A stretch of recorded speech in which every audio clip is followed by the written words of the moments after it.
Hi guys, it's Kerri and I'm back with some questions and answers that I receive as an arts and crafts shop owner. So one of the popular questions that I often get asked is about watercolour pencils, how to use them, what's the best brand of watercolour pencils, questions like that. So I thought I would do a little video on watercolour pencils and how I personally use them. So just to reiterate, these videos are based on my personal experiences and the experiences that the feedback I've received from other artists over the sort of 10 to 12 years that I've been working in the industry. So there's going to be lots of other ways that other people will recommend using them, so I'm not saying one's better than the other, this is just my way of using them. So just highlight that.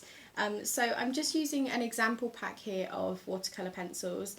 These I actually use mainly for my children now, but there's some fantastic different brands on the market. So ones that I'd recommend will be Winsor & Newton, they're fantastic, Derwent as well, lots and lots of watercolour pencils on the market, and as long as you're going for an art brand you'll find that they work really well. The only problems I've ever had are with the really cheap ones. So I've had a few packets that were about sort of £1.99, £2.99 for 12, and they were just really rubbish. They were just like trying to watercolour with pencils, so they were really awful. But if you go for a well-known brand like Derwent or Winsor & Newton, or these ones are fantastic too, they're great for the children, really good value.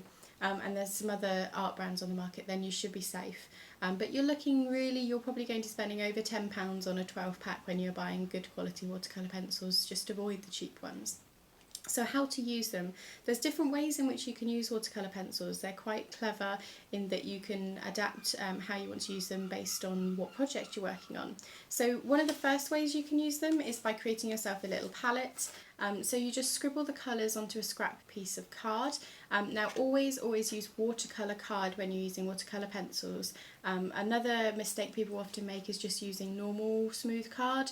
That's not going to give you good results when you're using watercolour pencils. It's going to make you think that either you're not good at art or that your pencils are rubbish, and it's often not that, it's often the paper that you're working on. So get yourself some practice watercolour paper for when you're just practicing, and then get yourself some really good quality watercolour paper when you're ready to start making artwork to display or sell. And watercolour paper is a whole other minefield which I will cover in a separate video, but for now I'm just working on some basic, it's not rough, it's just called practice paper. So obviously there's hot press, cold press and rough, and we'll go through that in different videos, but this is just a practice paper. It's quite smooth, but it's not a hot press or anything like that, it's just a value range watercolour. So when you're working with your watercolour pencils in a little palette like this, you just scribble them down. So if I just grab one out of the pack that I haven't already done. Another top tip is to try and keep your pencils with a nice point, so keep them nice and sharpened. When they get blunt, I tend to find that people push them into the grain of the paper too much, so try and keep your pencils quite not pointy sharp, but sharp enough to work with. And then I'll just pull you down a little bit so you can see, and you're just going to go lightly over and then back over. So rather than pressing in really hard, you're just shading it over that way and then back again and back again, so that it gets the depth of colour in that way rather than pressing really hard. What's going to happen if you press and dig like this? Yes, you'll get the depth of colour, but you're going to also damage the grain in the paper. So that's definitely not, don't do that. Shade it back and forth to create the layer of the depth of colour without having to press into the paper. So we're actually not going to leave that on this paper, we're just using this as a palette, so it's just a piece of card that we're using there. So the next step is to decide what you're going to use in terms of a brush. So these brushes are fantastic if you're out and about and you're painting down on the beach. Well, I say that because I'm in Seaton, or it could be out on the hills, it could be at the park, wherever you are. These are pre-filled brushes, so they're brushes filled with water. You can get them in lots of different brands. Every brand that I've used has all been fantastic. Again, the better sort of quality are the art branded ones, but you can get value range as well. So I'm just going to show you with this one here how you use it. So you'll get ones with different ends on them. This is just a basic flat one at the, well, it's a rounded one when you pull it together, but it's technically a flat brush, as you can see. So what I tend to do with these, get a piece of tissue paper, I squeeze to let the water run through so that I can see that it's primed and ready, and then I know that there's water on the end. When you're actually painting with it, do not squeeze because you'll get these drops, as you can see, coming through. So you just want to squeeze it to start it, and then when you're using it, it will start coming through and pulling through naturally. So with this brush, you're just going to pick up the paint from the palette you've created, and then you can watercolour paint with it like this. So obviously depth of colour again, if you want to start introducing shaded areas, you pick up more onto the brush and you dab it in. So it's exactly the same as you would work then with watercolour. So your watercolour pencils are working the same way as if you were working in watercolour paints. So I've got my lighter shade, and the more that I pick up and drop into the areas, the darker it's going to become. So it's a fantastic way of having quick and easy to use, especially if you're out and about watercolour, the watercolour style, but obviously using pencils. So this is what I call the palette method. You create your palette, and then you've got that little paint sections that you can start painting with. You can get really nice and light, and you can go in with depth of colour as well. So it is a lovely way of working with them. So this is just one way that you can work with them. Another way is where you actually go directly onto the page that you're going to work on, and you bring the colour to the page. So let's switch colours up. Let's go for this one here. So if I was going to do it in the palette way, I would brush it on like this, and I would pick it up again with my brush onto the page. So if I just show you what it would be like just with a normal brush, it's very, very similar. So this is just a normal brush, which I'm going to dip in some water, take the excess off, and then I'm going to pick up the colour from here and move it across. Exactly the same process. You can drop in excess colour and you can pull it through. There we go. So you've got that lovely effect of shading there if I just bring it up.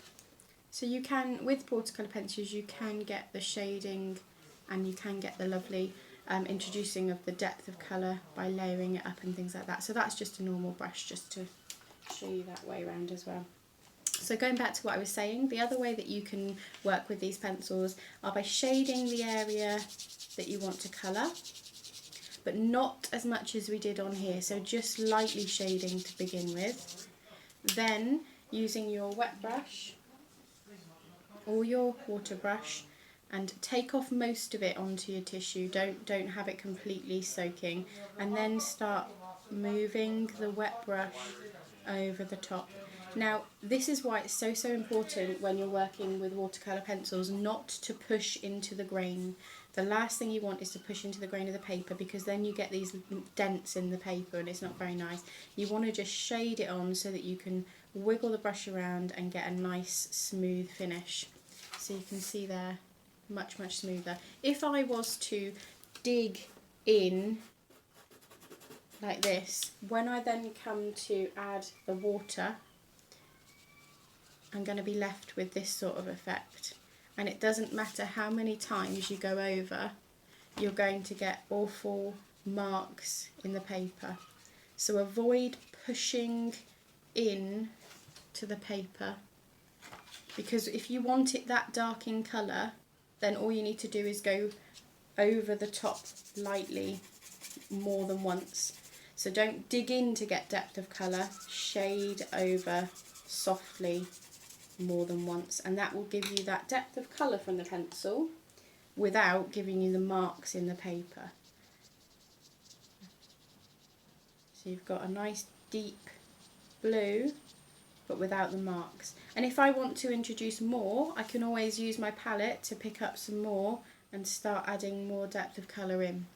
So that's one of the key things with watercolour pencils, not to push too hard, keep it nice and light, and layer up, okay? So another thing you can probably see here, watercolour pencils are absolutely fantastic in the range that you can get from each pencil. So even if you're only getting a set of 12, you get a really good range of colours to work with, because you've got all those tones and shades that you can create. Don't forget, you can blend with your watercolour pencils as well. So if you've got, say, a really nice orange, and you want to, there's a bit too much water on there, let's take some off, and you want to change it up a little bit by adding a different colour or something, you can blend them together. Okay, so you can do everything that you can do with watercolour paint, you can do that with watercolour pencils as well. So blending together is absolutely fine with your watercolour pencils. One more thing that I have done before is when the paper is still a little bit damp, so not fully dry, I can actually come back in with the pencil to add some really fine lines over the top. And they won't be perfectly fine, they will slightly go into the sort of painted area, so keep nice and soft, but you can actually go back over the wet areas with the dry pencil. So that's another thing that you can do with these watercolour pencils, which is actually fantastic. If you're doing detail, a peacock feather is actually what I was doing, that I found this really useful. So you do your background in your watercolour technique. I actually use the shading and then adding water, and then I wanted some lines, but I wanted them nice and soft, so I just went on with the watercolour pencil. So hopefully this gives you a bit of an idea of how to use your watercolour pencils. As I say, these are all just ways that I've learned over the years, and just things that I found useful with watercolour pencils. They are a fantastic tool to have in your kit, so I'd highly recommend that if you enjoy painting out and about, then they are great for that, because all you really need is either a brush, a water pot and your pencils and paper. Or if you don't want to take the water pot and brush, just take your water brush. So not too much equipment to take out and about, and you'll get some really beautiful artwork. So I hope that helps, and stay tuned for lots more questions and answer videos coming up soon. Thanks guys, bye!